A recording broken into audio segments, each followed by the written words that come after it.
Welcome back to Learn with MightyMax. In this video, we are going to see Chapter 1 of Tax Laws, Direct Taxes at a Glance. This chapter will let you know about what is taxation, importance of taxation, characteristics of taxation, canons of taxation, about direct and indirect taxes, history of tax in India, and how it evolved in the years. Let us move into the chapter. First, what is tax? Tax, in simple word, is a financial charge. This word tax is derived from Latin word taxo, which means to estimate.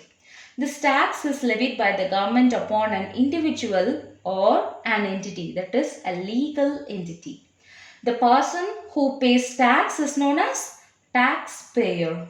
In early period, that is in primitive society, the taxes are collected as money or material, even as services. It was collected by the king or head of people for the security from other rulers and for administrative services.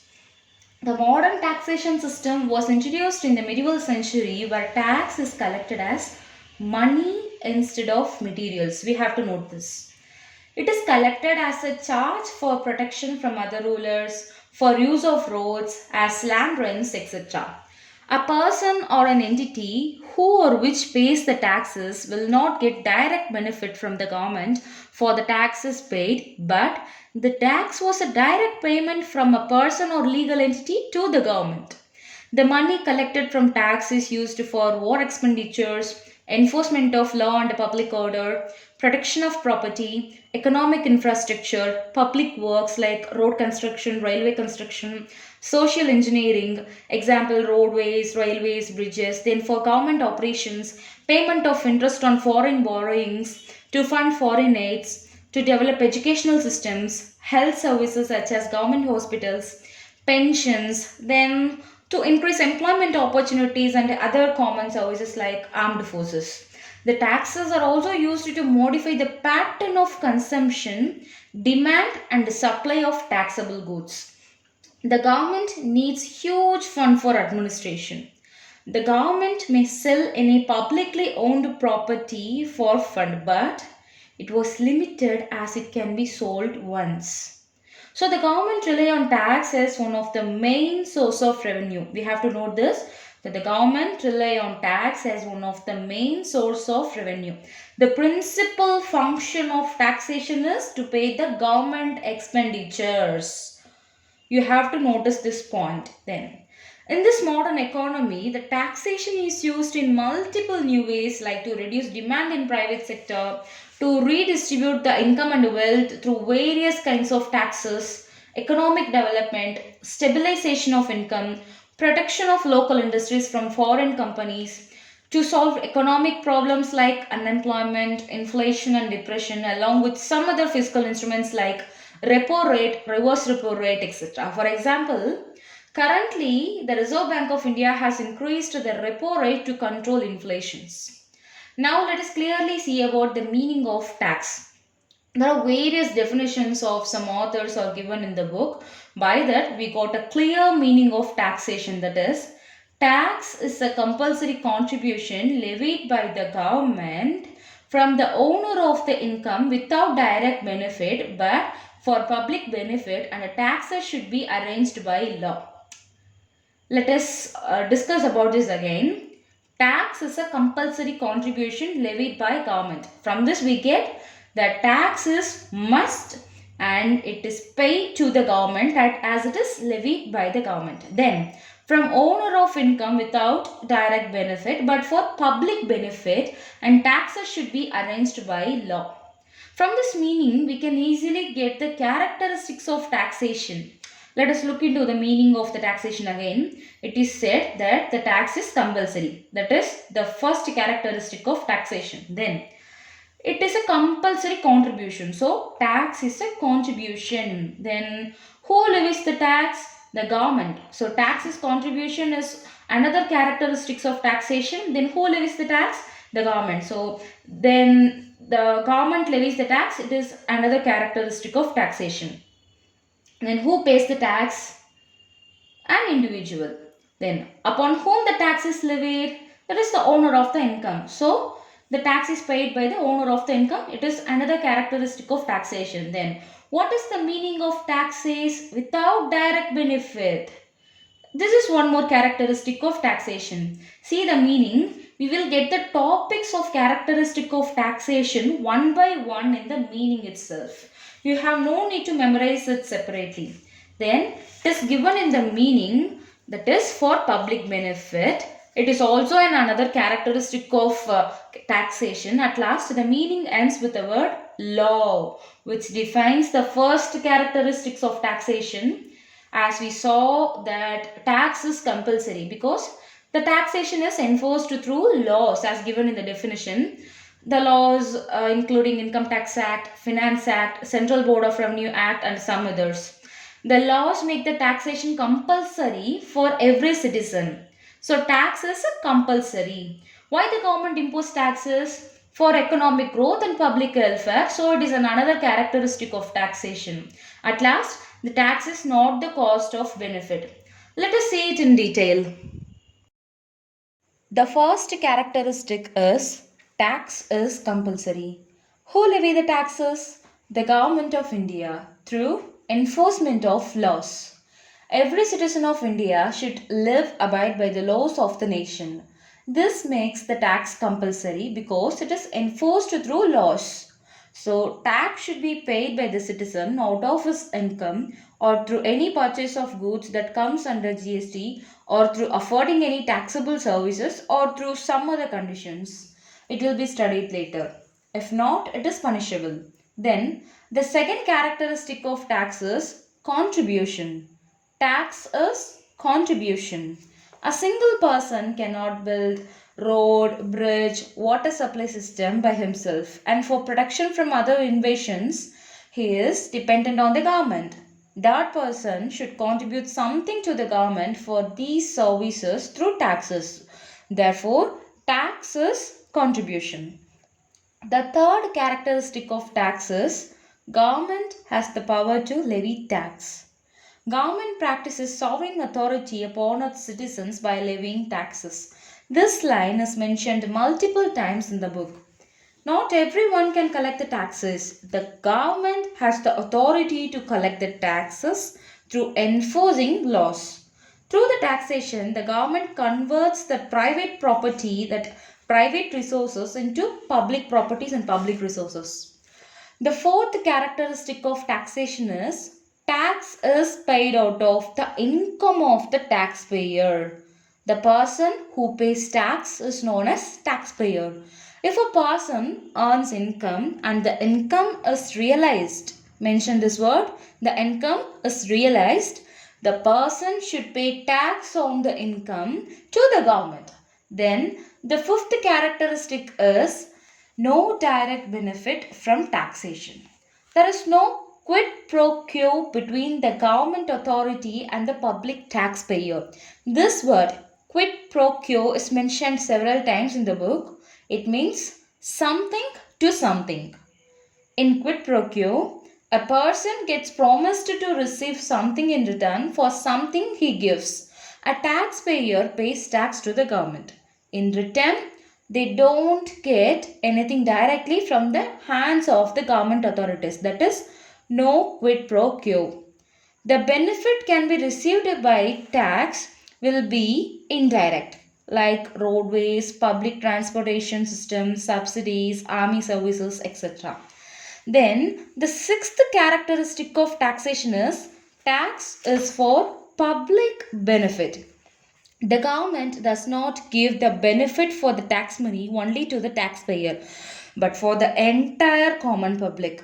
They provide relief for natural disasters like famine, flood, tsunami, etc. They use the money to provide law and order services too. Then the seventh characteristic of taxation is tax is for economic growth and public welfare. The government aims for the economy to grow in a sustainable way. For that, they need funds. The main source of government revenue is tax. The fund raised through tax will be directly and indirectly used for economic growth. It may be educational scholarship for youths, to solve unemployment crisis, for subsidies, etc. The last and the eighth characteristic of taxation is tax is not the cost of benefit. This characteristic of tax defines that the tax is not the payment to the government for the benefits received by public from the government. It is just a contribution and not the cost of benefit. Then let us discuss about an important topic in this chapter, that is canons of taxes. Canons of taxation refers to the principles associated with taxation like rate of tax, methods of levying tax and how it was collected. There are four fundamental canons of taxes. They are canon of equity, canon of certainty, canon of convenience and canon of economy. Let us see this in detail. Canon of equity. This can be defined in two ways, that is horizontal equity and vertical equity. In horizontal equity, a person with same ability should pay same amount of tax. And in vertical equity, the person with greater ability should pay greater amount of tax. That is, a person with greater ability should pay more tax. Then, canon of certainty.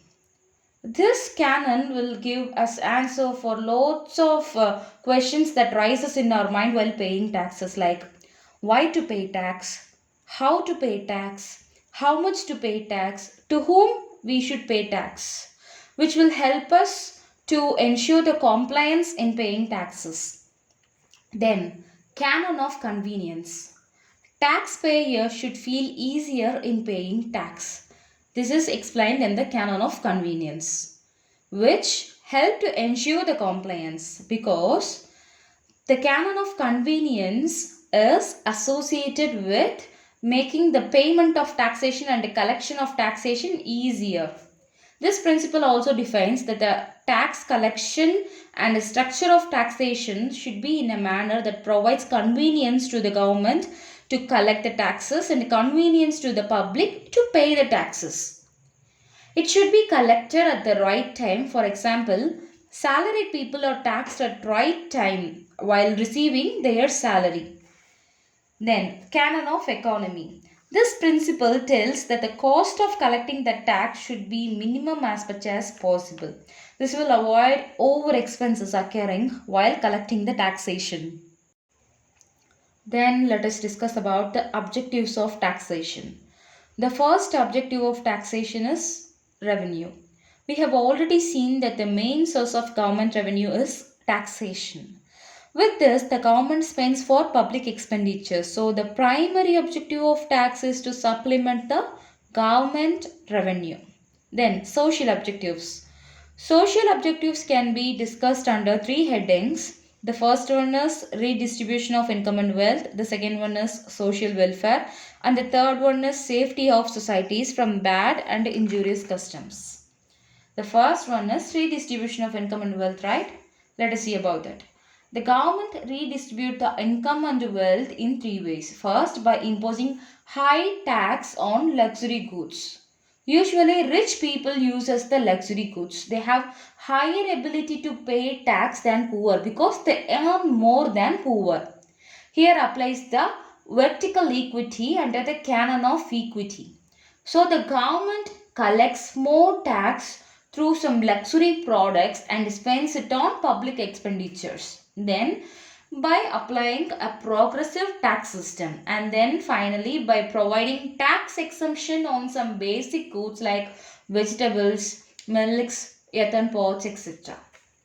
Then safety of society from bad and injurious customs. The government wants to reduce the consumption of alcohol and tobacco products by imposing more taxes on it, which increases the cost of the products, thereby making the people to purchase less on that or decreasing the purchases of those bad and injurious products.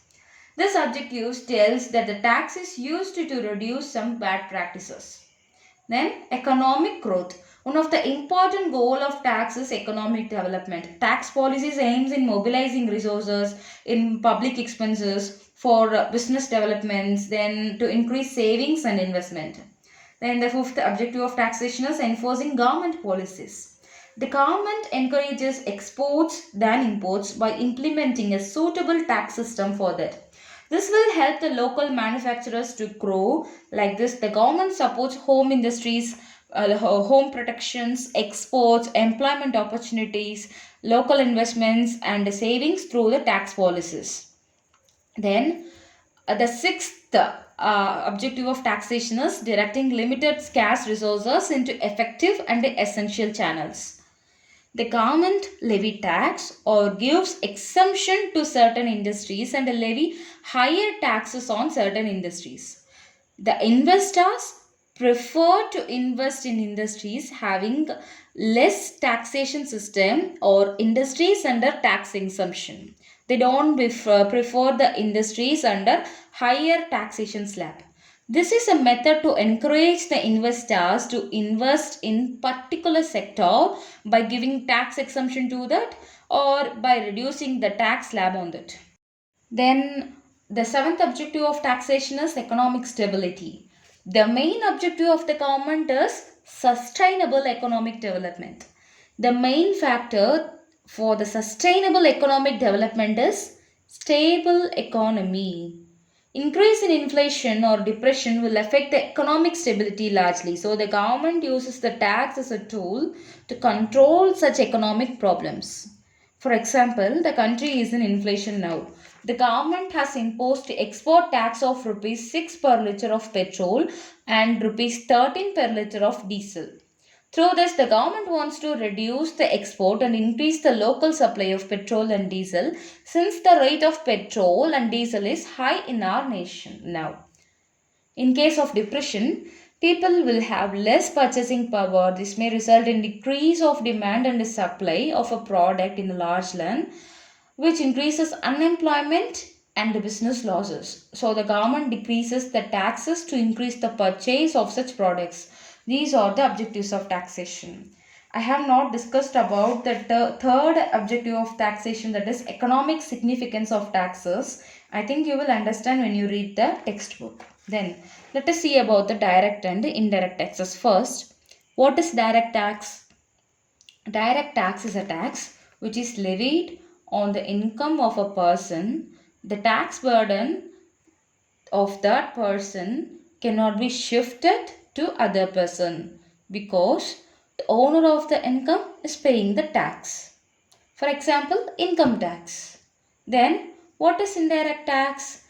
Indirect tax is a tax which is levied on the price of goods and services. The tax burden cannot be shifted to other person on an incidence. For example, GST or customs duty. The GST burden of a good is shifted from supplier to buyer of a good when he purchases, that is, the buyer purchases something having GST from the supplier. Thus, the GST burden will be transferred from the supplier to the buyer. Now, let us see the difference between the direct taxes and the indirect taxes under various headings. First, impact and incidence. In direct tax, the person who earns income pays the direct tax for it. In indirect tax, the impact and the incidence varies because the tax burden is shifted from the supplier to the buyer. Then, burden. We have already saw it. In direct tax, burden cannot be shifted, but in GST, that is indirect tax, the burden can be shifted. Then, viability of payment. In direct tax, there is less burden because it is imposed as per the income earning ability of the taxpayer, that is canon of equity in vertical equity. But in indirect tax, there will be more burden because same tax structure for different persons with different income earning ability, because same person will buy same goods but the earning capacity will be different. So the rich will also buy the same good at same price, the poor will also buy the same good at same price, so the tax burden will be same. Then administrative viability. In direct tax, the administrative cost is more because the government appoints officers who collect the taxes from taxpayer. A person may escape from paying tax if the tax administration is weak. But in indirect taxes, the administration cost is less and there is no chance of tax evasion since the tax is included in the MRP of a commodity itself. When we purchase any goods at MRP price which comes under GST, we are defaultly paying the tax, that is GST. Then penalty.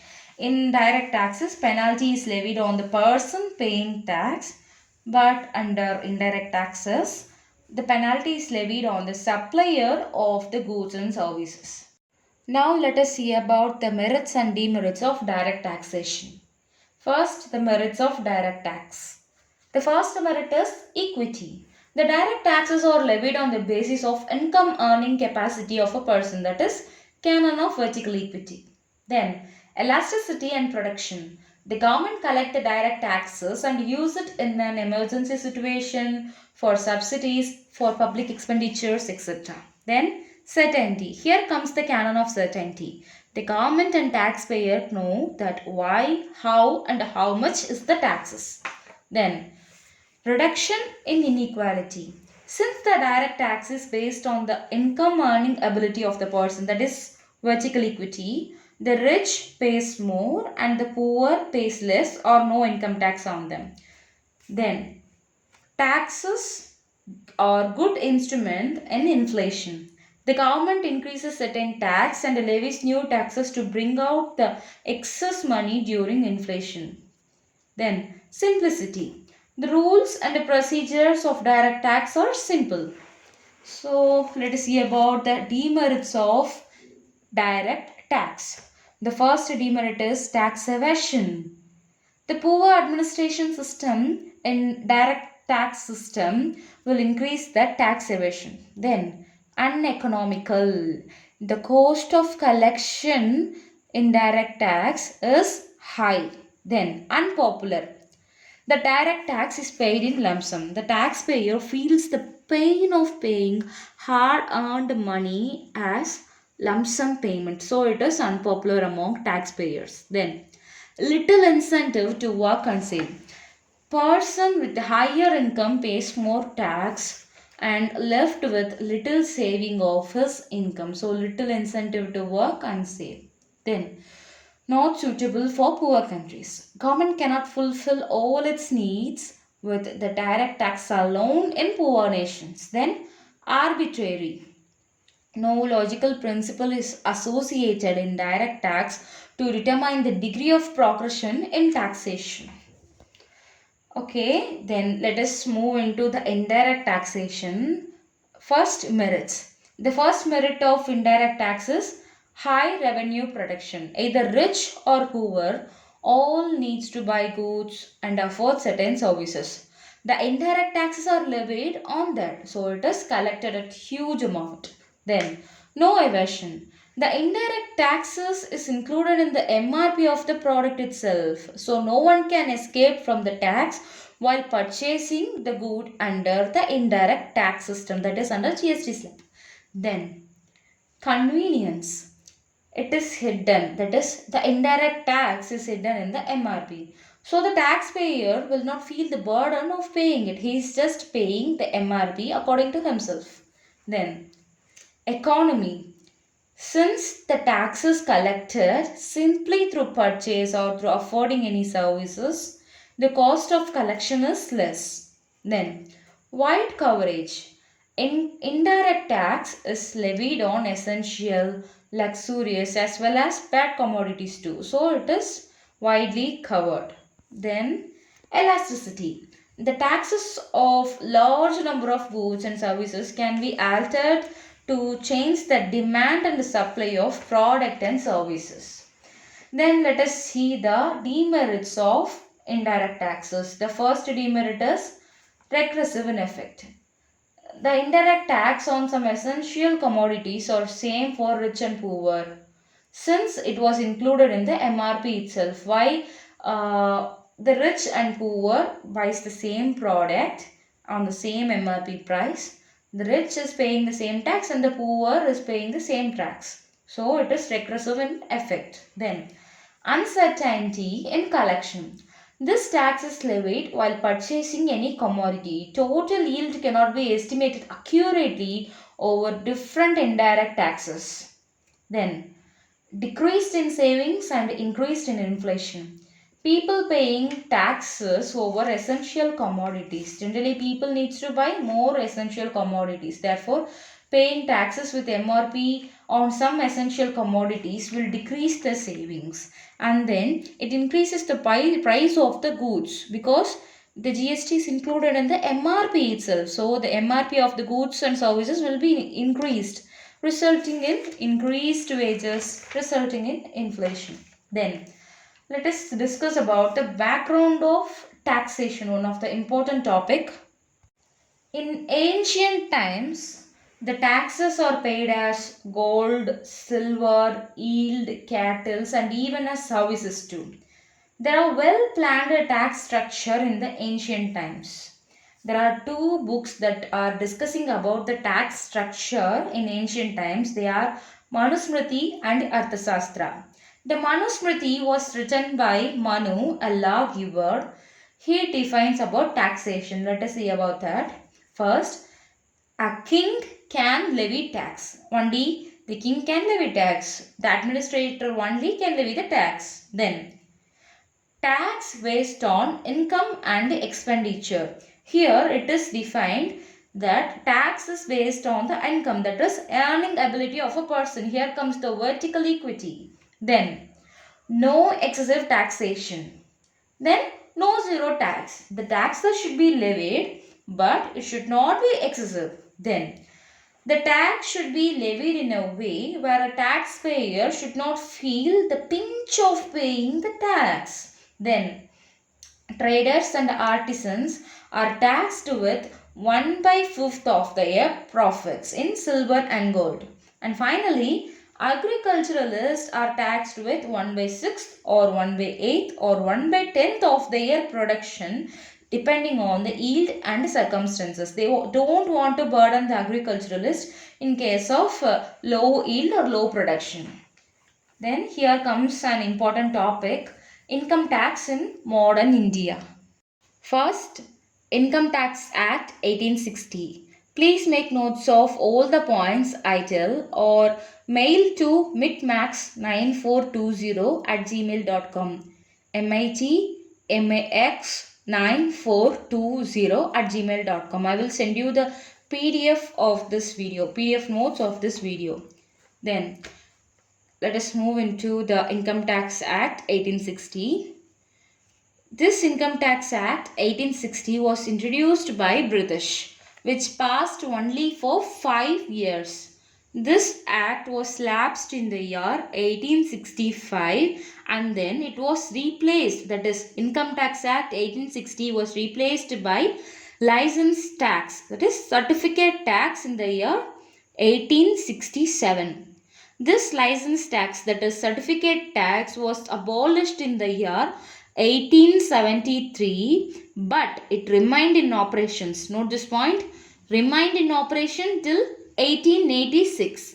Finally, this license tax, that is certificate tax, was merged with the Income Tax Act 1886. Then, Income Tax Act 1886.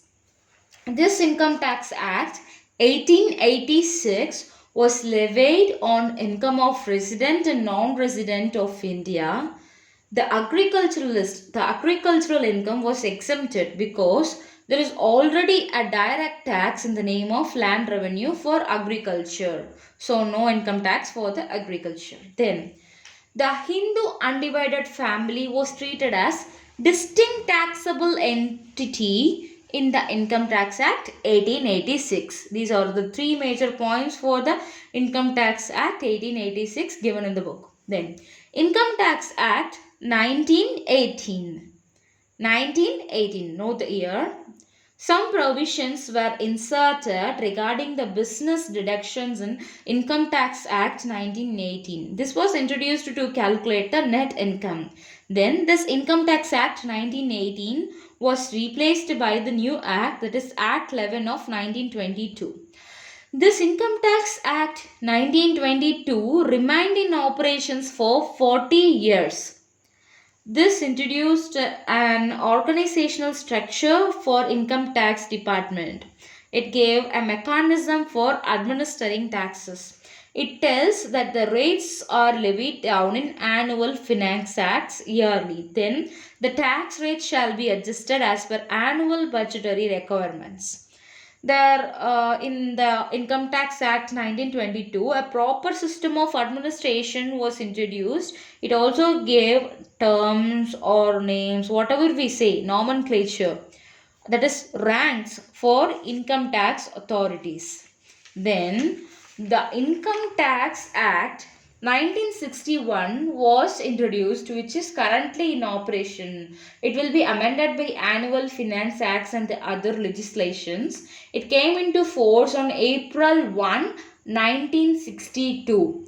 Replaced Income Tax Act 1922. We have saw an Income Tax Act 1922, right? It was remained in operation for 40 years and then it was replaced by the Income Tax Act 1962.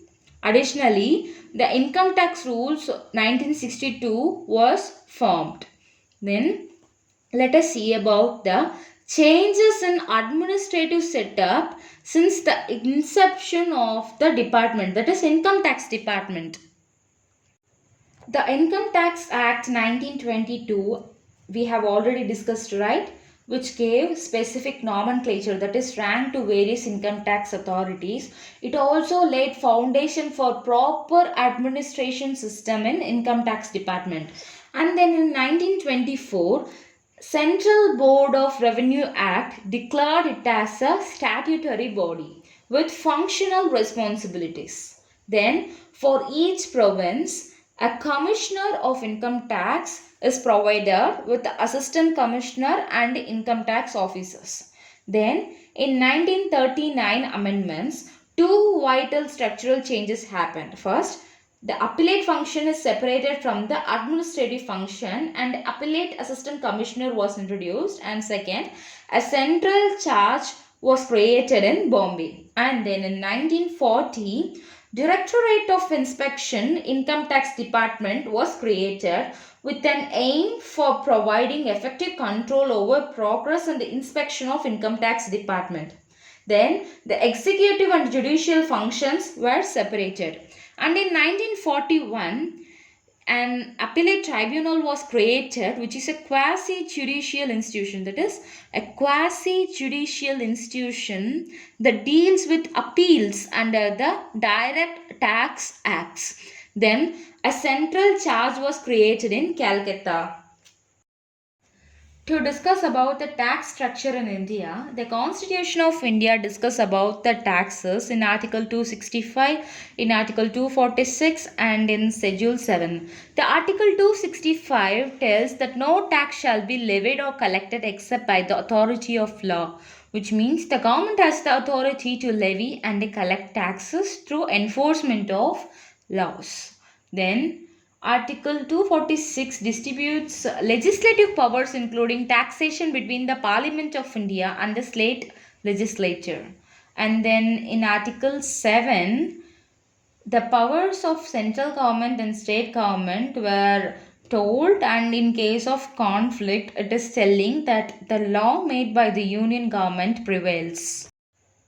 To discuss about the administration of taxes, first comes the Ministry of Finance. Under them we have Department of Revenue, which is an apex body for administration of taxes, and under them we have CBDT, that is Central Board of Direct Taxes, which is an statutory authority functioning under the Central Board of Revenue Act 1963. It is India's official FATF, that is Financial Action Task Force Unit. It provides input for policies and planning for direct taxes, that is income tax. It has the responsibility for administration of direct tax laws through Income Tax Department. The organizational structure of CBDT includes a chairman who is known as Special Secretary to Government of India. It is their rank, and the CBDT chairman have 6 members under them. They are known as Additional Secretary to the Government of India. The 6 members will be in 6 departments. They are Income Tax Department, Legislation and Computerization, Revenue, Personnel and Vigilance, Investigation, Audit and Judicial. These members will be selected through Indian Revenue Services, that is IRS exams in civil services and prestigious exam in India. And then the Income Tax Department was created by the Central Board of Revenue Act 1924, which administers direct taxation under Income Tax Act 1961. It has the responsibility to enforce double taxation avoidance agreements and to regulate international taxations. It have the power to enforce GAAR. Please make note of this. GAAR. It stands for General Anti-Avoidance Rules. This GAAR, General Anti-Avoidance Rules, aims at cutting revenue losses happening to the national treasury due to aggressive tax avoidance measures practiced by companies. The GAAR was introduced after Vodafone deal with the Hutchison SR. The government lost $2 billion in taxes in this deal. Then there comes the Central Board of Indirect Taxes and Customs, CBIC. Like CBDT, we have CBIC for indirect taxes. Again, it comes under the Department of Revenue, which functions under the Ministry of Finance. This CBIC aims in formulation of policies for GST and customs duty. It aims in prevention of smuggling, and the administration of CBIC was divided into customs, GSTs and narcotics. Remind that customs, GST and narcotics. The GST Council have the representative of central and state also. That's it. I think I have covered the major points of this chapter in this video. If you have any doubts or if you want the PDF of this video, you can comment in the comment section or you can directly mail to us on MightyMax9420@gmail.com. We will reply you as soon as possible. And we have also shared CS Executive December 2022 preparation timetable for students attempting both the modules in December exams. You can refer to that, and you can also use that for June 2023 examination, altering the dates. You can also get the PDF of that timetable from us through mailing. I think this video will be useful for all of you. Like and share this video, and don't forget to subscribe to our channel for more such videos with notes. Thank you for watching. All the best for your examination. Learn with MightyMax.